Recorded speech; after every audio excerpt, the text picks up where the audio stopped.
Hey, folks, welcome to the Two Mix. Boy, do we have a lot to talk about tonight. Hey, first of all, shout out to my friends from Wisconsin, Jason and Stephanie. I hope you're watching our program, and this is for you. And also to Wayne and Mary Jo up at the clubhouse. Uh, Wayne, you might learn something about sports if you watch the show. Mary Jo knows it already.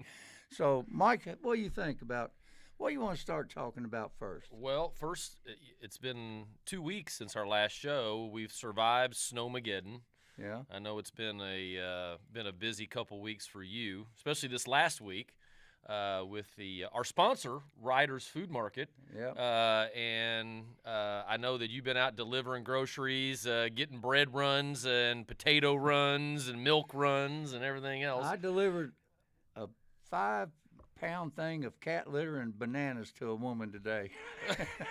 That's a heck of a combo, bananas and said- cat litter. She said, "Leave it on the back porch." And I hope she got Bananas. it because them bananas will be froze Well, right there now. you go, bananas and cat litter. So, well, I think starting off, we're a little bit behind the times because it's been a week and We're a gonna half talk almost. about Indiana winning the national we championship. got to start off talking about the national championship. You know, it's kind of funny because we started this whole adventure at the beginning of football season, and we've kind of at a landmark here because we have finished a whole season of a sport. Yeah. So, and we're still going, Jimmy, and we're still know going. it.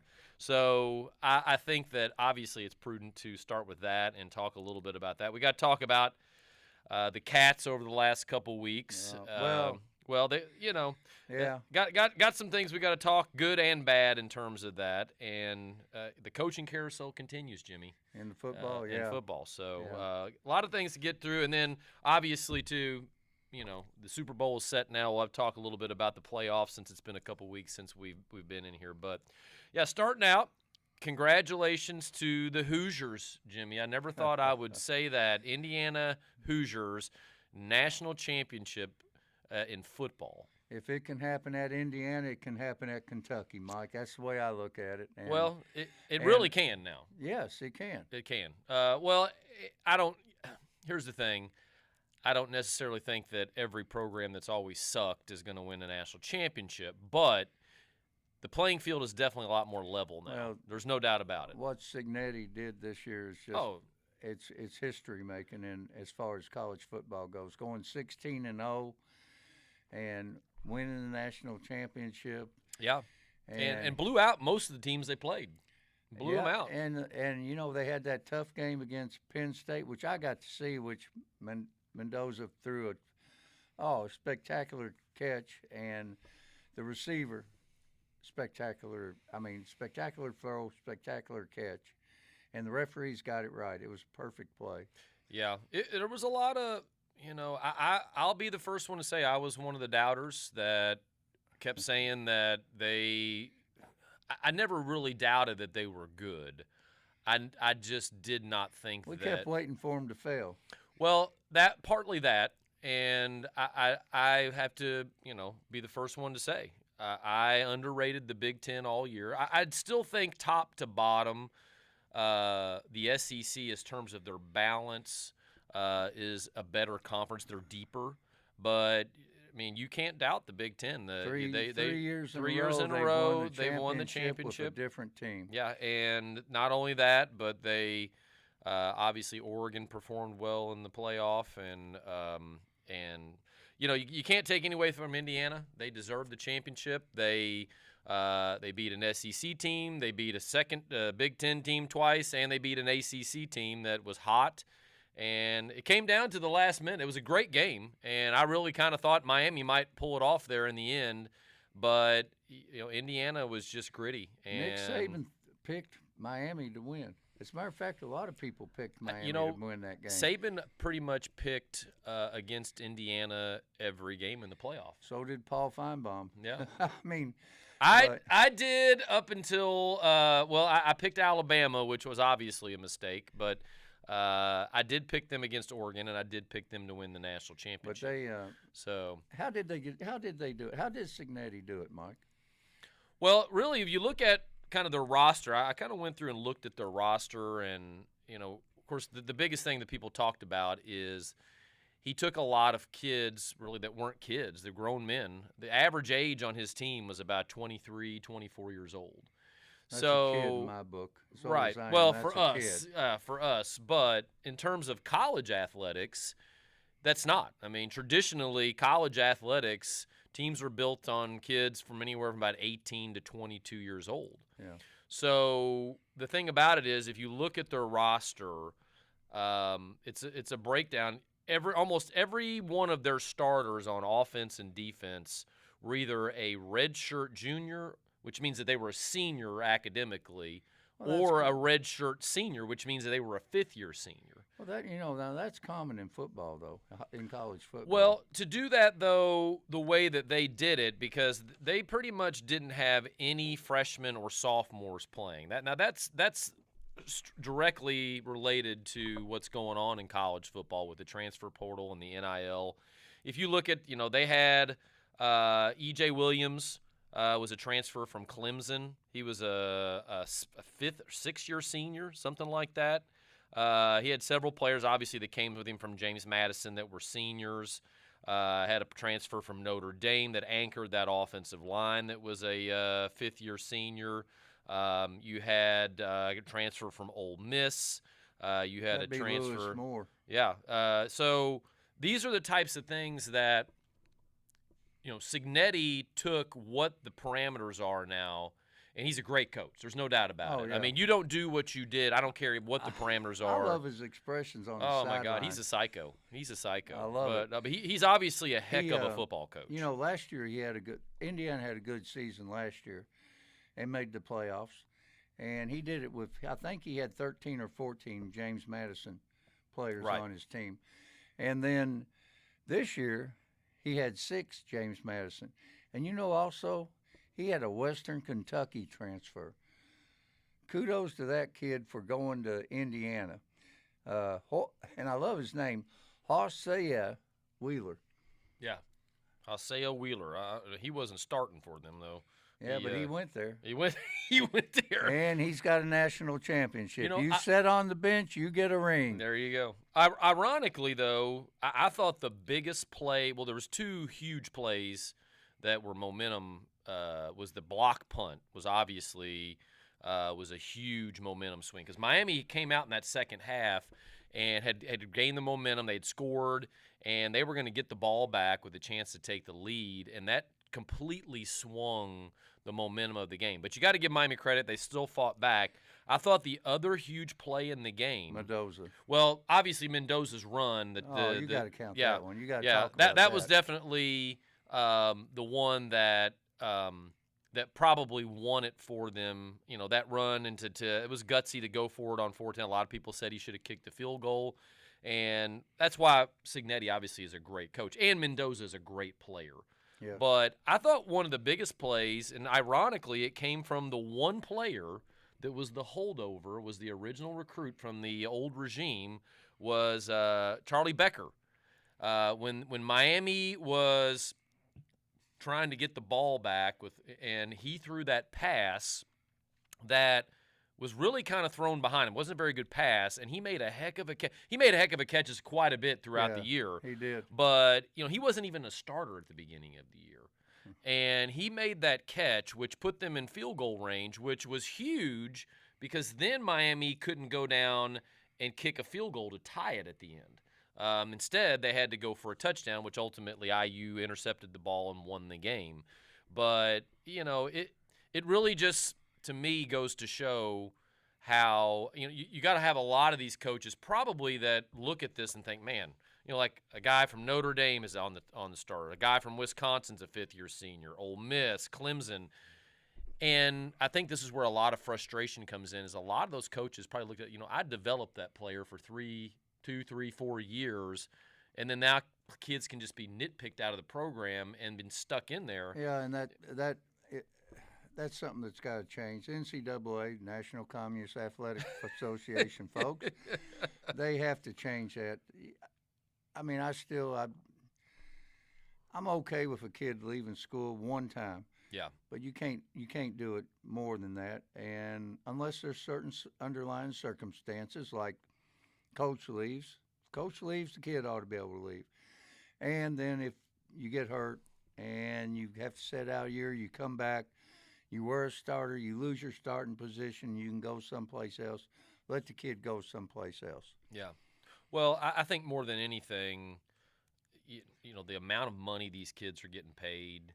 Like I saw what Arch Manning, he was the highest paid college player. You know how much money he made this year? Was it $4 million? Over $5 million. Oh, okay. I mean, that's insane to me that that they're paying these players, these amateur players. They're not really amateurs; they're pros now. And I don't even think that the athletes that originally sued for the NIL, which they deserved to have a piece of this money, ever thought that they would be getting paid this kind of money. And it's gotten to the point where it's the combination of that and kids can leave whenever they want. It's just gotten to where it's just wild, wild west. NCAA. Baby. Well, I think more than anything, the NCAA was against the NIL, and now it's come down more of, you know, when they made the court systems made the rulings, the NCAA really doesn't have a lot of power involved. Well, it now. shouldn't have. Well, you know They went how from I having feel too about much that. power to having almost zero power now. But So anyway, congratulations to Indiana. football national champions, Jimmy. And I'm To all my IU friends out there, because I have a lot of them, because I went to school in Indiana, congrats to you, to the Hoosiers. You still suck in basketball, but that's all right. They won last night. they did did have a win. big win against Purdue, Yeah. but I've seen a lot of complaints about the new coach already. And to my Uncle Punkin, thanks for not calling me and rubbing in that Indiana won the championship. But congratulations, Indiana. Yeah, Good job. Definitely, they'll make a movie about it. Definitely, Oh, probably the greatest sports comeback story in any sport of all time, in my What do you opinion. think? Hoosiers too? Yeah, who would have ever thought it would have been in football that they would have been making a movie? You know, so. Yeah. But anyway, You want to talk a little basketball? we do need to talk a little basketball. We need to. Oh man, do we have to talk about the Cats? Well, you know, the funny thing is that if we'd have done the show 24 hours ago, we'd have been real high on them because they'd won yeah. 5 straight. So, Yeah. but Let's you get know, down to well, reality. let's look at it first before we start talking about the Cats. I want to look a little bit at the top 10 because it's changed a little bit since we have last had our last show. Obviously, right now we're down to 2 undefeated teams. Arizona. Arizona, you know who the other one is? Well, it was Nebraska. Well, but they got beat. Nebraska lost last night to Michigan, which obviously that's not a bad loss. No. But the only other undefeated team now in college basketball is Miami of Ohio. So Well, who you would've got thought Arizona, and Arizona had a big win this week at BYU too. Last night. I tell you what, But Arizona might go undefeated. They have the chance to kind of be that. BYU was in that, but it was at BYU. It was a good game. They got, Yeah. I think, ended up getting beat by 6 or 5, something like that. Yeah, But it was a close game. but yeah, you got Arizona still number 1, and then UConn. yeah, UConn 2, Michigan is at 3, Duke is at 4 now. Yeah. Nebraska is at 5. They'll drop a little bit because they lost to Michigan. Probably not much though. They probably don't deserve to drop at all. They lost to a team that's rated above them. I don't think they should drop.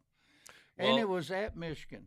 They yeah, should not They drop. shouldn't drop, but you know how But they will. They probably will drop a spot or two. You got Gonzaga that's up to 6 now, which I know Gonzaga played a really tough non-conference schedule, but this is the one thing about Gonzaga. I have nothing against Gonzaga, but that conference they're in is horrible, and Well, they just get in coast mode at this point. Well, that's why they play a tough schedule. They play probably the toughest preseason They do, schedule because they of have any to. team. And then you have Michigan State, Iowa State, and Illinois. And then Houston, who lost to Texas Tech, And dropped a little folks, bit. if you're an SEC fan, not a single team in the top 10. But let me tell you what, though, Jimmy. Tell me what. Women's basketball. We're going to talk. 15 of the top 25 teams in women's college basketball are from the SEC. Well, why don't we run down the women's top 10? Well, UConn is number 1 right now. And then you got UCLA, South Carolina. You know, UCLA is a little different. They're not normally up there. But obviously South Carolina and UConn been dominant. You got Texas, you got Vandy, you got LSU. The Cards are in there at 7th, Jimmy. You got Iowa, Michigan, and then Oklahoma at 10. So you got And several SEC teams in the top you got 10. UK where? UK's at 18. Now, if we'd had the show a week ago, like we were originally scheduled, we were going to talk about the Cats because they were really up and going up all the way up to 11th and had made that big last-second shot against LSU, and then but they have lost 3 out of their last 4. But to good teams, obviously. Yeah. But Oh yeah. they lost to Tennessee in a close one last week, and then they lost to Mississippi State on the road. If you're in the But- SEC, you could lose. Now South Carolina heads out to South Carolina. I mean, they've been up there pretty consistently for Oh, the yeah. last few years now. They've been the dominant team over the last 10 years, but anyway, getting back to the guy men's in Kentucky. What are your thoughts? Well, first off, kind of where they're at right now. Well- Obviously, they won 5 straight and then took it on the chin last night against Vandy. Me and Mike did our podcast, and then we went and watched the game against LSU. That was the last one we did. And The Miracle in the Bayou. and if you remember, I predicted they would win 4 straight, You did. and which we got lucky. Chandler threw one heck of a pass to, I can't pronounce his name right, Marino. Malachi Marino. That's Which, where let me tell you something about Malachi Marino. He's Wait a doing minute. great as a Okay, go freshman, ahead. real quick. That boy at 7 foot gets dunked on more than any person I've seen in my life. He needs to start fouling people underneath instead of getting dunked on all the time. He gets dunked on way too much. But that was one of the most exciting games to play, and for us to pull it off was a miracle. And I think that's the first time me and Mike hugged each other. We jumped up and down, but anyway, we did win. We were at the clubhouse, and I forgot to pay my tab. I got so excited. And then we went on and won 4 more. We beat Tennessee was the big shocker We to beat me. Tennessee. At Tennessee. and we beat Ole Miss, and who was the Texas other and one? Ole Miss. Texas and Ole Miss. And yeah, but to me, obviously, the Tennessee game was the big shocker. And Yeah. how we won too. We were losing the entire game and didn't take the lead until 35 seconds left. Well, yeah. And I don't know. Mark Pope is undefeated as a player and a coach in Knoxville. That's amazing. He was 3-0 as a player, That's a good record. and to then have. he's won 2. Well, of course, he's only been the coach for 2 years. So, but he's 5-0 as a coach and a player in Knoxville. So, But let's talk about last night. ooh, do we have to? Yeah. Oh, heck yeah, we have to. It was ugly, Jimmy. It was Guys, really ugly. On the UK team, you are some pretty good players. I'd say a couple of you are great. But you better start playing as a team. You do not play as a team in some games, and then that's how you get blown out. Vandy's a good team. There's no shame in losing them. But the way you guys played, there was a lot of shame. And you got beat by 25 points, 55-80. Ridiculous. And Mark, whatever your pregame speech is, quit giving it. Give another one. It's time to change this, all right? But Well- when they quit playing as a team, they're awful. And they They've didn't. had their moments. Now, here's the thing that I always say. Of course, at UK, you're only as good as your last win or your last loss. Absolutely. And I want to first say, I don't, of course, we're doing this, and like I said, if we'd have done this 24 hours ago before the Vandy game, we'd have been all up saying, hey, how great we're doing now, or we've won 5 straight. That's probably why we're doing it a day And we're later. doing it a day later, unfortunately, for Mark Pope and the Cats. But I always like to say, especially when you get into conference play. Now, I'm not giving them a pass. To score 55 points is ridiculous. Now, getting beat at Vandy, I was not expecting us to win. I was hoping we would just go in there and be able to not get blown out, which we were blown out from the get-go. I mean, they Oh, yeah. literally got up on us double digits early, and we never even – like in most of these games, we've made a run, and like we got down 18-17 against LSU and Tennessee. There was no run last night. There was no fight. Now, not taking any credit away from Vandy. Vandy played great, which I expected them to do. We are everybody's Super Bowl. So I always say – you got to look at the whole picture. nobody needs to panic. People are already talking about fire Mark Pope again. No. He just won 5 games in a row, guys. And then if you look at it, this isn't Vanderbilt just got beat by 25 at Arkansas last week. So and they got beat by a team that we just beat, Texas, by 16. So this is a big picture thing. Nobody panic, okay? Nobody expects Kentucky to play like that. I expect them to play better. I was hoping that they would make a better game of it, but let's not panic. And Arkansas struggled against Oklahoma, who is struggling this year, and pulled out one at the last minute of the game and everything. Yeah, congratulations to Cal. Of course, the big one. Speaking of Cal, we play them next week. We play them Saturday. Yeah, we play them so it doesn't get any easier. And that is at Arkansas. It's at Arkansas. Obviously, the big thing last year was Cal came in. His team was struggling, and we were doing pretty well. And they came in, and then they could not miss. Of all things, because his teams could never shoot from the outside, they were unconscious, which I knew they would be. I remember last year when we played them, we had played, I think, Tennessee on the road, and we upset them. And then they had a whole week off. Somehow the schedule worked out to where they had an entire week to prepare for us. And I was worried about that, but I thought we're playing in Rupp Arena, and they came in and they did beat us. Now, I have no idea what will happen Saturday. It just, this team is very bipolar. You don't know who's going to show up. I'll tell you at the end of the podcast. Well, or before we get done with the podcast. I'm going to just take the approach that the same thing I kind of with last night. I want to come in and I want to compete, and I don't want to get blown out. If we have a chance to win, that's great. I don't necessarily expect us to win. Arkansas is good this year. Yeah. And obviously losing to our ex-coach is not fun, but it's probably going to happen. But Calipari, he used to have Patino's number too. He did. Patino struggled against Cal.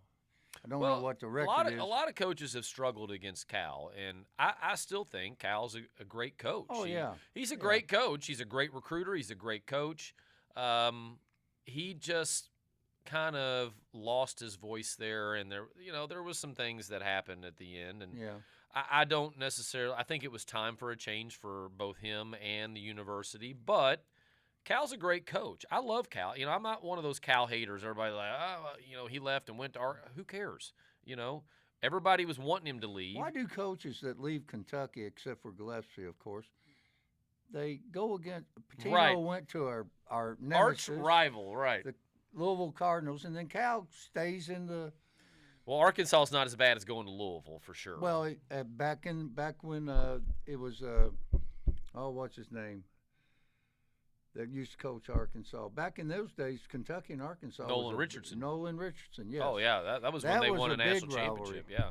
But, that's when they were at their peak and we were at our peak in the mid-'90s. Anyway, Pope, give a better pregame speech. We need for you the first half is just as important as the second half. Although Tubby Smith once said the first half score is the most unimportant thing in basketball. What about Louisville, Mike?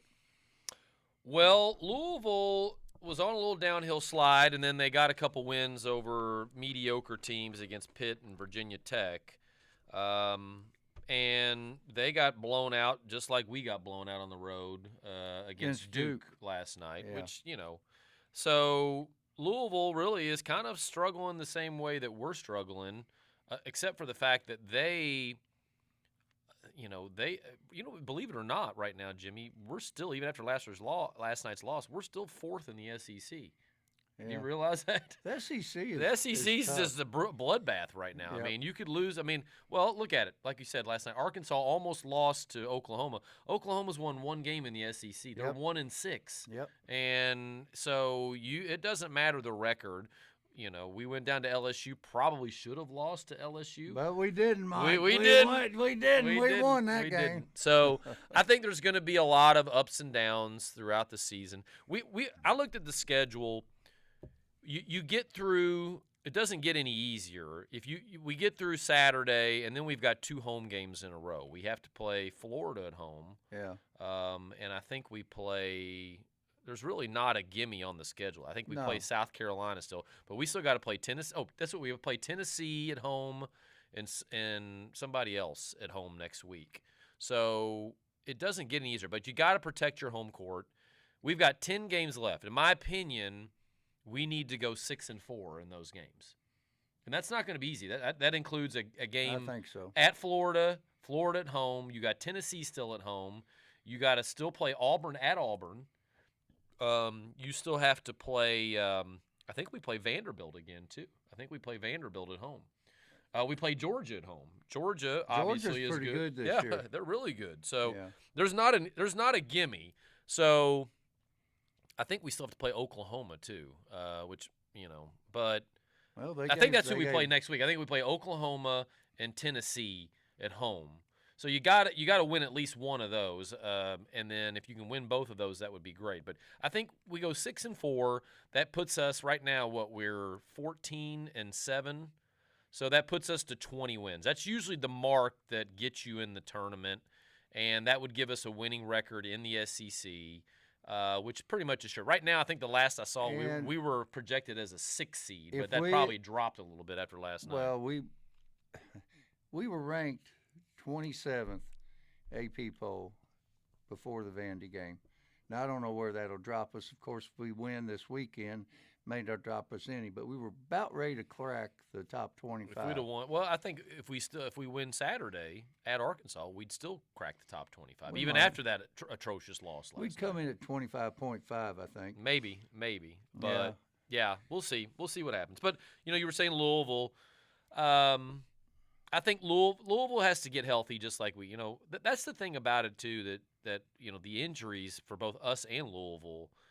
We basically, the two players that were going to be the best two players on our team, Quaintance and Lowe, are done. Probably, Lowe's definitely done for the year. It's looking like Quaintance may be done for the year, too. I would love to see Quaintance And play. then we lost Cam Williams, who was really playing well, was probably becoming our most consistent outside shooter. Yeah. So we lost him probably, at least for probably the next few weeks, if not the rest of the year.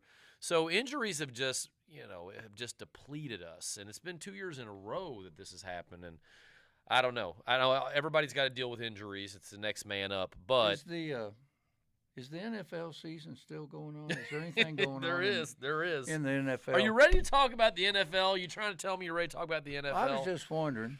It is still going on, but anyway, we'll see what happens this week. I know one thing. My picks for Super Bowl. And my second pick. Well, your picks for Super Bowl are done. They were done a long time ago. Well, you gave me a second chance, and they're done. Yeah, they're done. Well, we haven't talked. Speaking of the NFL, we haven't talked since before the divisional round. We talked right before the Bills and the Broncos were playing each other, and then the Patriots and the Texans. Yeah. Of course, the only one that I think is really worth talking about is the Bills and the Broncos. Because that obviously led to another coach firing. The calls? Well, what did you think about that call, Dean? Was it a catch? Was it an interception? What should it have been? I think it was a catch. I thought it was too. I think it was a catch, and I think the referees made a few bad calls in that game, but they do the best they can. Well, and the firing of the coach, I don't get it. I don't either. But They did. Josh was in on the interviews for the new coach, and they hired their offensive coordinator. They did in-house. But there's been a lot of coaching changes this year. There has. Well, but the biggest one that I don't know if I agree with, I don't know how the fans feel about it. Mike McCarthy being the head coach of the Steelers. Well. Who else you going to get? That's the thing. You can fire coaches, but the thing is that there's only so many. And then, of course, John Harbaugh got hired by the Giants. I kind of made that call last show. Yeah, you did. And I think that's a good hire for the Giants. That's an excellent hire. Excellent hire. And, of course, Tomlin, he said he's out this year. I think he will coach again maybe, but he's going to enjoy his kids and everything, which I admire that. Yeah. But I don't know. Mike McCarthy and Aaron Rodgers. I'm going to tell you right now, if I was the Steelers, the first thing I would have done is I'd have been giving a call to Sean McDermott. I mean, that guy's done a heck of a job. And I think in the NFL, there's always this stigma that if you don't make it to the Super Bowl or if you don't win the Super Bowl, that you're a failure. And this is a guy that has had his team on the cusp several times. Took the Bills they were horrible before he took over, horrible, and they've made the playoffs 8 years in a row. Now I get Patrick Mahomes got in their way quite a few times. Patrick Mahomes, Joe Burrow, so it's not like they've lost to slouches. And to be honest with you, that catch really cost him. That call cost him his job.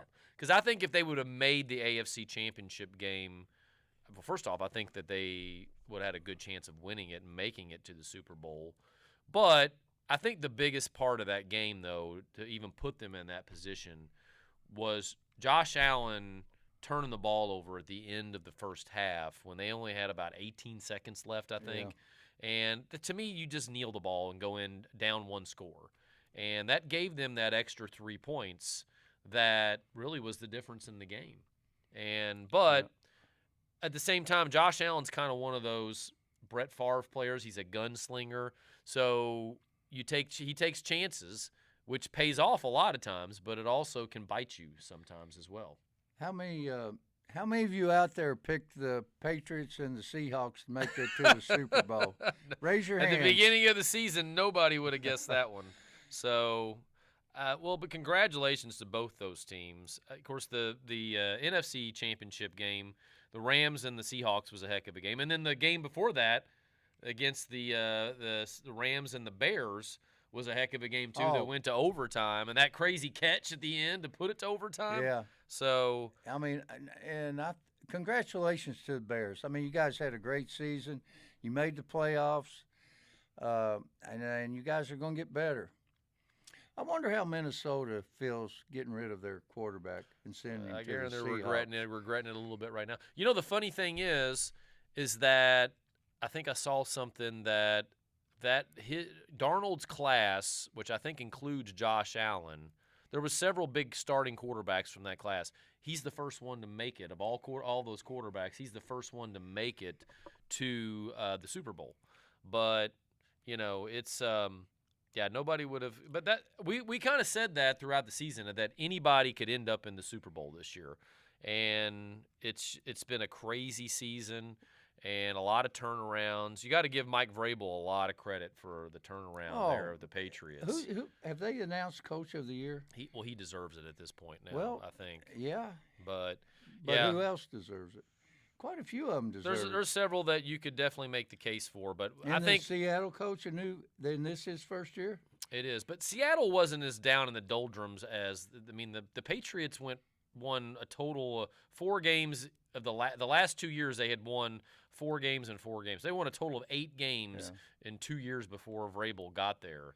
And so the Seahawks, if I'm not mistaken, they were on the cusp of making the playoffs last year or did make the playoffs.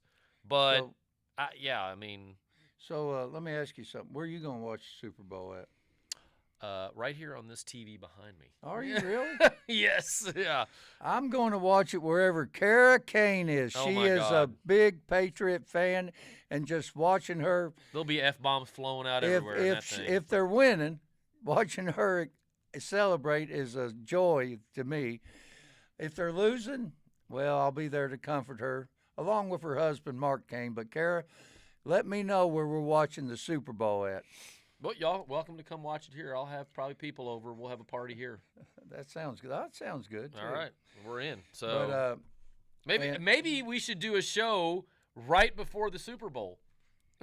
We could do a pregame show. We should have Kara on that show. We could have lots of special guests. We could have a party show at the party, and we could interview multiple guests. Yeah. So who you think's going to win the Super Bowl? Do we want to make our pick now, or do we want to wait till next week? Do we want to think on it a week? I already know who I'm going to pick, actually. Well, who are you going to pick then? I just think the NFC is much better than the AFC. I'm picking the Seahawks.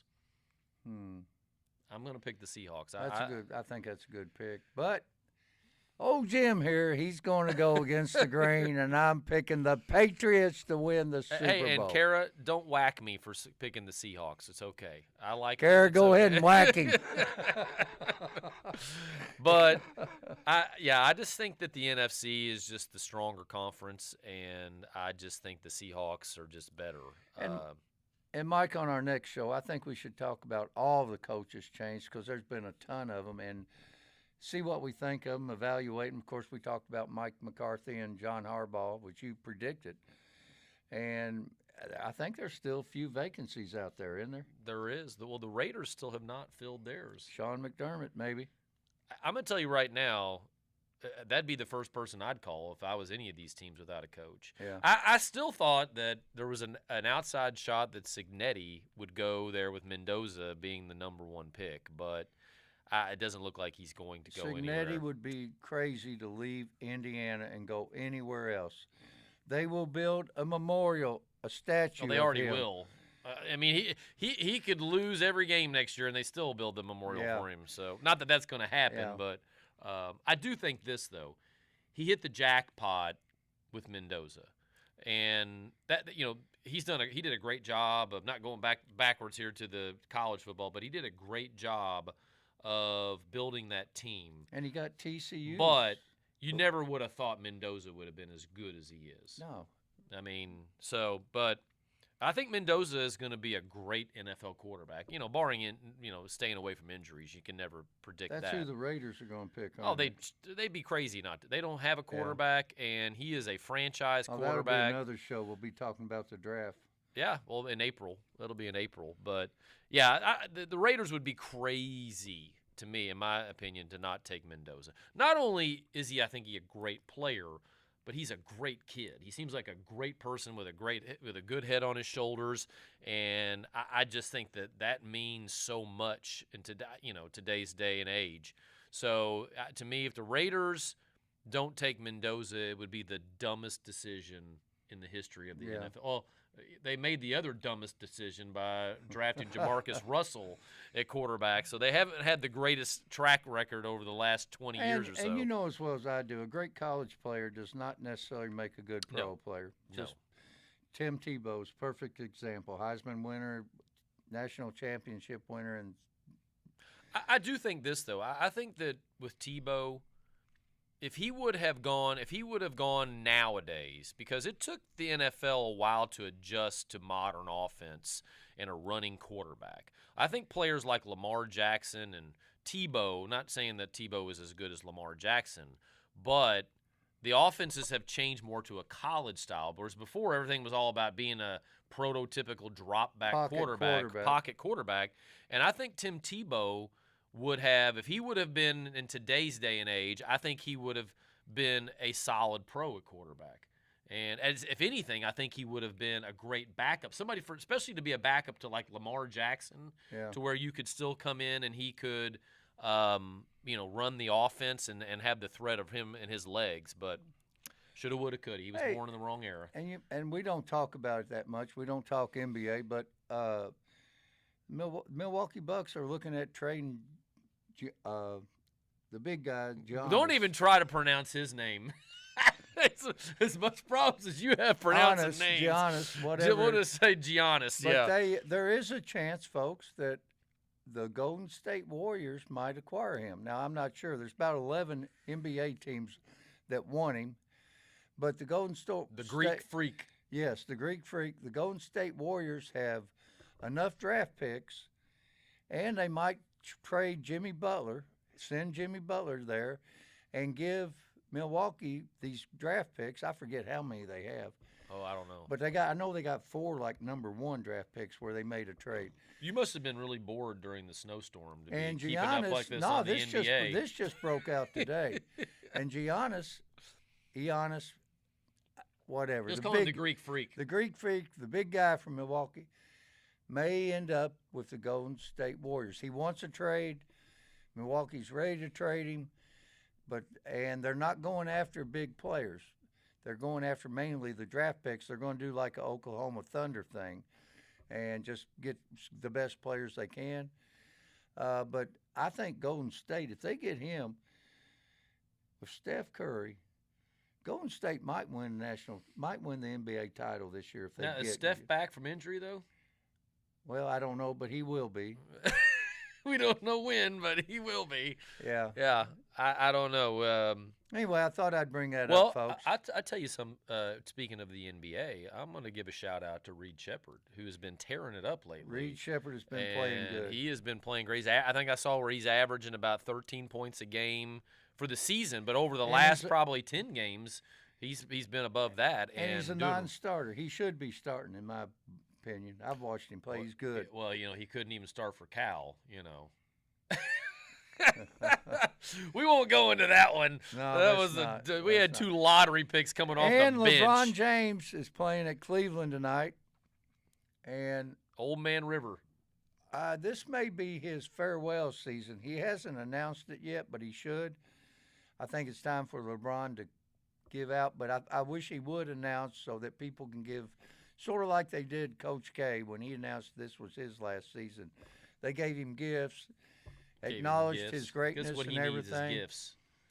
Just what that guy needs is gifts. Well, he was acknowledging Coach K's contribution to basketball, and they need to do that for LeBron. LeBron, though, this year did not make the NBA All-Star game. He was hurt for the first, part of the season. And but you know his, what? His averages have been, hasn't been All-Star worthy.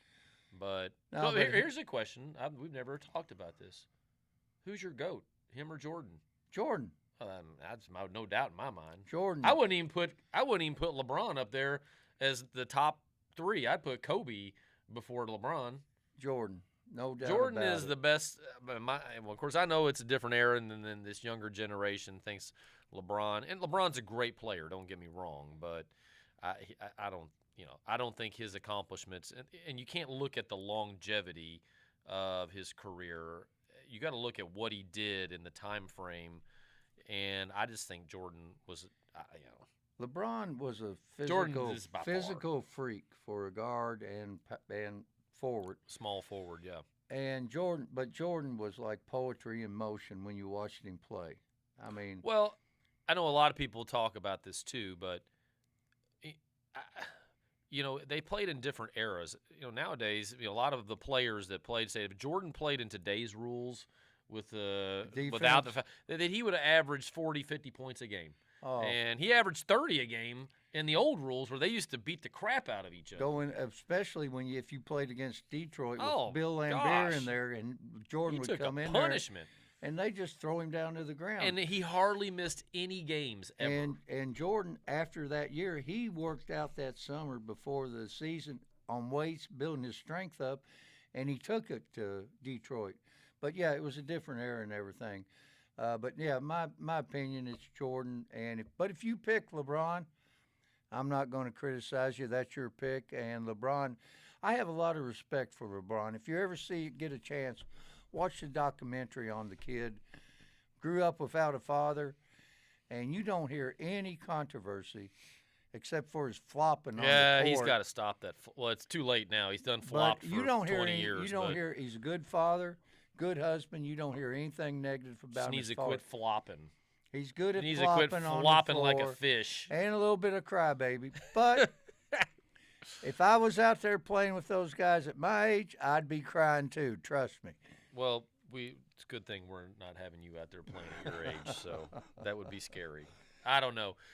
I just, I don't know. Jordan, in my personal opinion, if Jordan wouldn't have taken that little break, he probably would have won 8 in a row. Or if Krause and the Bulls would have kept that team together for another year or two, I think that they would have won one or two more. Yep. I just thought that was ridiculous. But, is what it is. So anyway, Jimmy.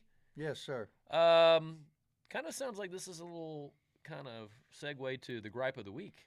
What is the gripe of the week? I know you got something that's been on you. It's been eating you the last day or so. Yeah. What's going on? No, and I'll be honest, guys. We don't cuss on this show. Well, we try not to. But this pisses me off. Bill Belichick was on the Hall of Fame ballot, and they did not vote him into the Hall of Fame this year. How in the heck do you not vote the all-time winningest coach, Super Bowls, all-time winningest playoffs, second in all-time wins into the Hall of Fame? I don't know. Mike, can you explain it to me?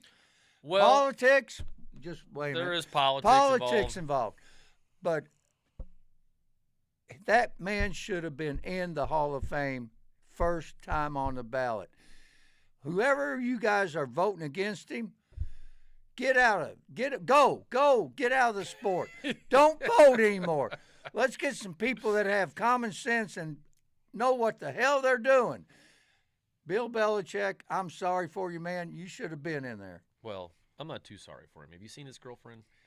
So, well, I did see something. I agree with you. He should have been a first-time Hall of Famer, first ballot Hall of Famer. But he will get in. He'll get in next year. But here's the thing. I saw something today. A lot of people say that this is a little bit of retribution for a couple things: the Spygate and the Deflategate, which he was blatantly caught cheating per se.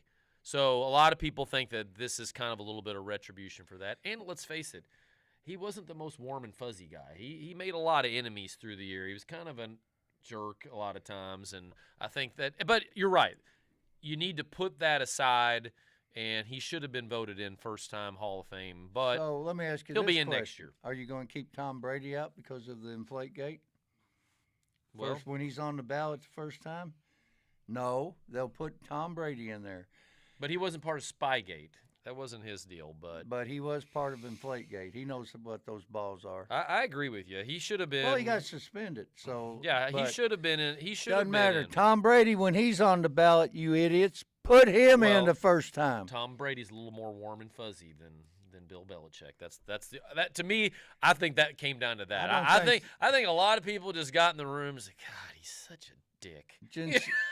I don't think Giselle thinks Tom's too warm and fuzzy anymore. That's true, but he deserved to be in, but he'll get in next year. At the end of the day, he's made lots of money.